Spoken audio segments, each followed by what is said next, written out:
Every kingdom falls, but some falls are an assassination. The year is 2000. A boardroom. The execs of the biggest entertainment company on the planet get a pitch from some tiny, no-name startup. An offer that could have changed history. The execs heard the pitch and laughed. It was a laugh that would bury a $9 billion empire. This is the story of that laugh. This is the story of Blockbuster. To understand the fall, you gotta understand the height. And to understand the height, you have to remember the world before the giant. The early 1980s. The home video market was the Wild West. It was a landscape of small, often dimly lit, family-owned video stores where the selection was limited and the vibe wasn't always family-friendly. This was the world that frustrated a man named David Cook. A software expert by trade, Cook saw chaos and envisioned order. He imagined a video superstore, brightly lit, clean, with a massive computer-managed inventory of thousands of tapes and a welcoming atmosphere for the whole family. In 1985, his vision became a reality with the first Blockbuster store in Dallas, Texas. It was a hit, but it was a local hit. The real hurricane came when a man named Wayne Huizenga stepped in. Huizenga wasn't a movie guy. He was a business guy. A college dropout who had already built waste management into a global giant by buying up small, independent trash collection companies. His philosophy was simple. Find a fragmented industry, standardize it, and dominate it. He saw in Blockbuster not a video store, but a formula, a blueprint that could be replicated on every corner in America and then the world. Under his leadership, Blockbuster just exploded. At their dizzying peak, a new blue and yellow Blockbuster store was opening somewhere in the world every 17 hours. Imagine the sheer velocity of that growth. An unstoppable wave washing over the globe, systematically crushing thousands of small family-owned mom-and-pop video stores in its path. Their biggest weapon was a revolutionary deal they struck with the movie studios. Before, video stores had to buy each VHS tape up front for around $65. Meaning they could only afford a few copies of any hit movie. But Blockbuster pioneered a revenue-sharing model. They got the tapes for a fraction of the cost, and in return, they gave the studios a cut of every rental fee, around 40%. This strategy allowed them to stock hundreds of copies of a movie like Jurassic Park on release day.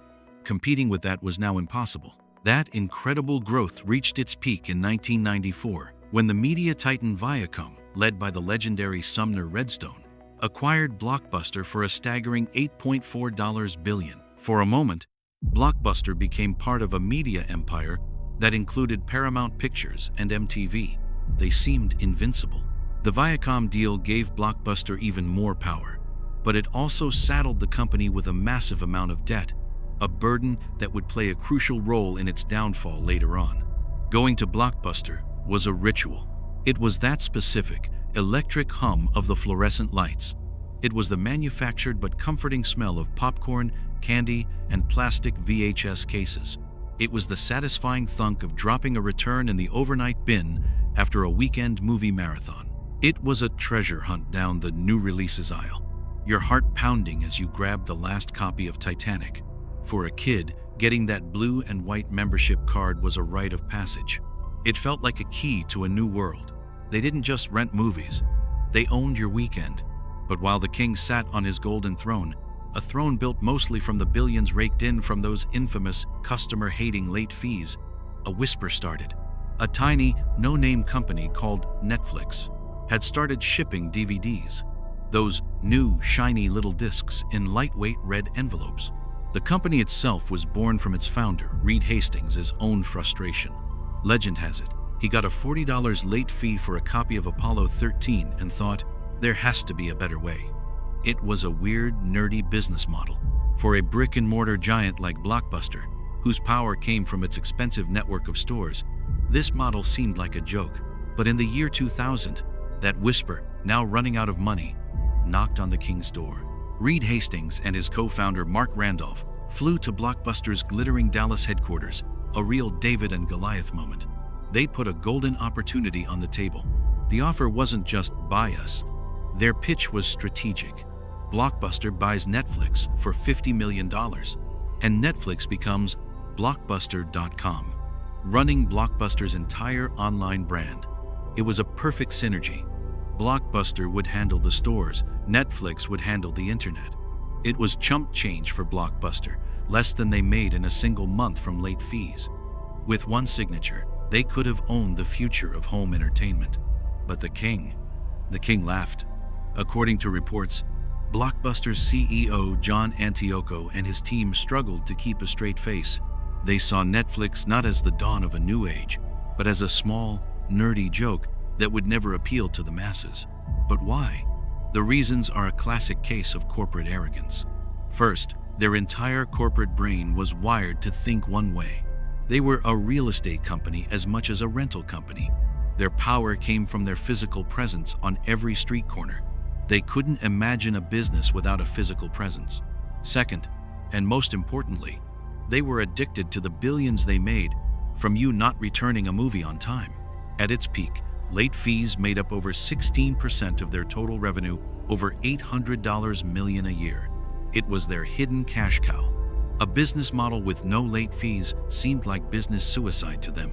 Their vision was so focused on protecting their most profitable and most hated source of income that they were blind to the revolution happening right in front of their eyes.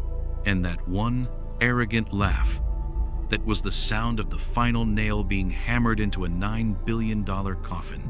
A mistake so big, it would be taught as a cautionary tale in business schools for decades to come. Crazy, right? How a multi-billion-dollar empire can be taken down by a single moment of arrogance. If you find these stories of fallen giants as fascinating as we do, take a quick second to hit that subscribe button. This graveyard is full of stories waiting to be dug up. All right, let's watch the kingdom crumble. That laugh became a ghost that haunted Blockbuster's empty aisles. But to be fair, Blockbuster didn't go down without a fight. The same CEO who laughed at Netflix, John Antioco, eventually saw the writing on the wall. He launched Blockbuster Online, a direct counterattack. And it wasn't a weak effort. It was a great service. At one point, it was even growing faster than Netflix. Antioco's master plan was simple and brilliant.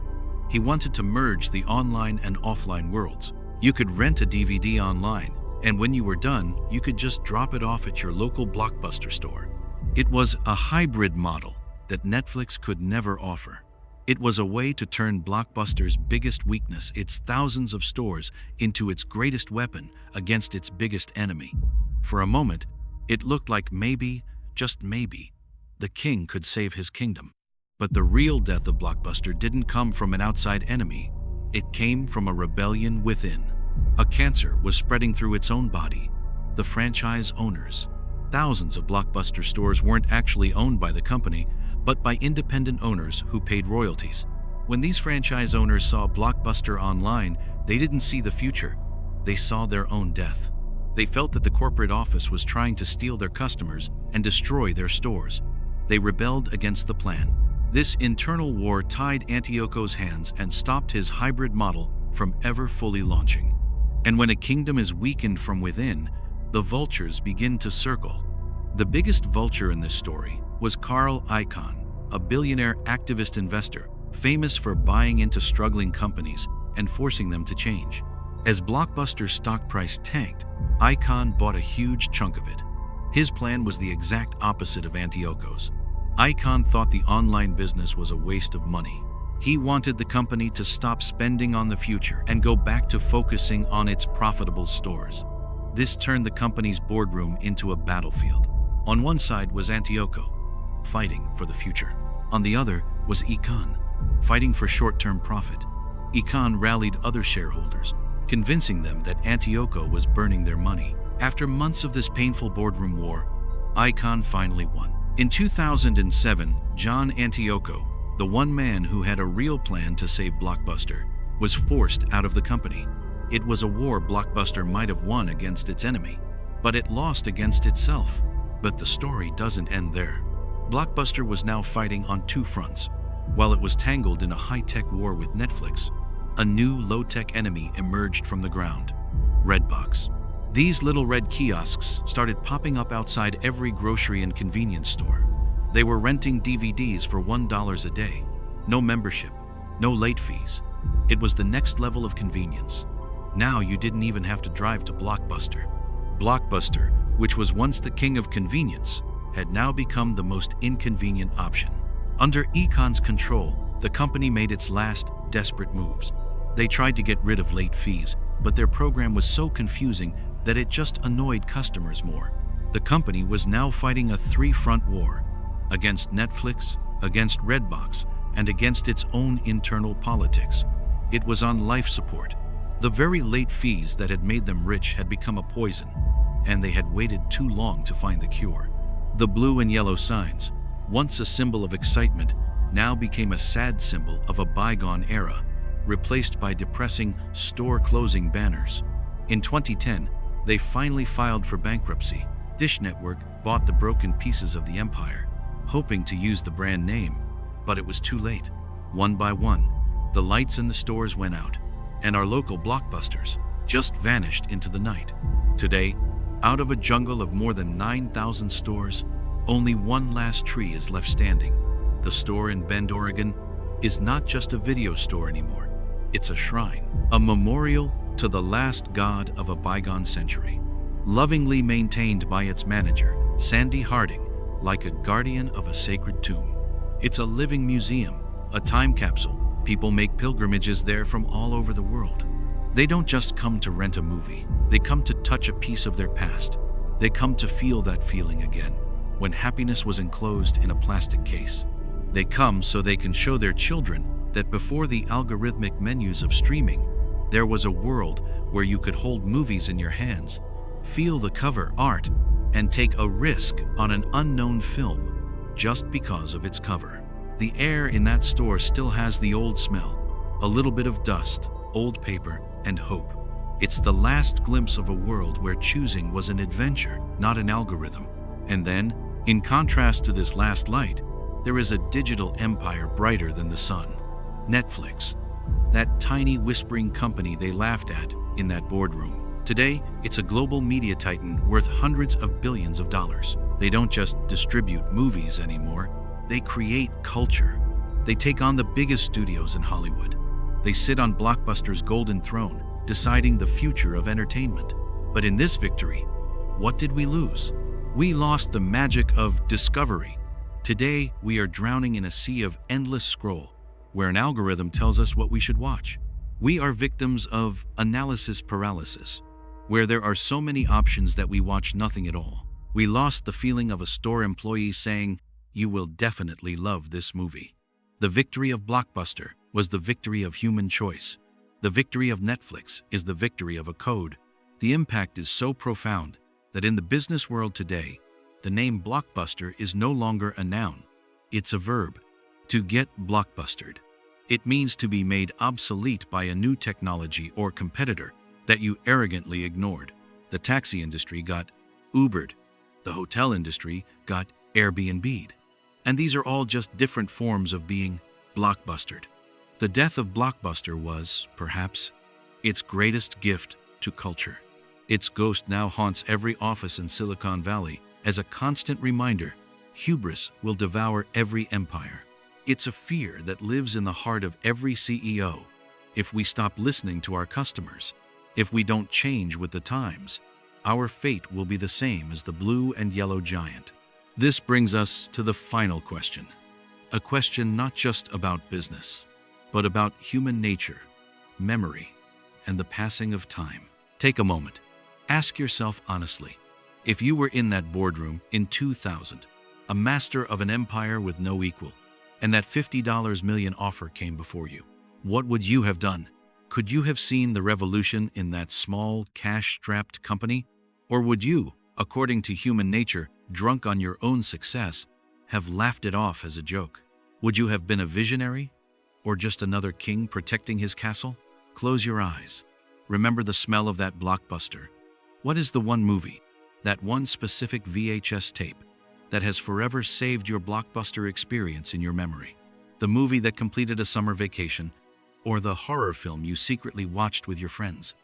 And the final, deepest question.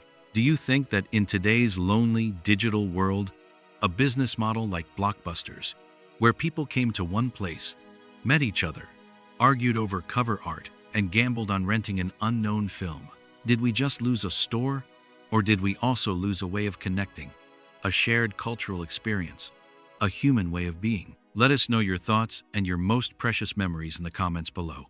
We read every single one, because this channel is alive with your stories. And don't forget to like this video if you remember the feeling.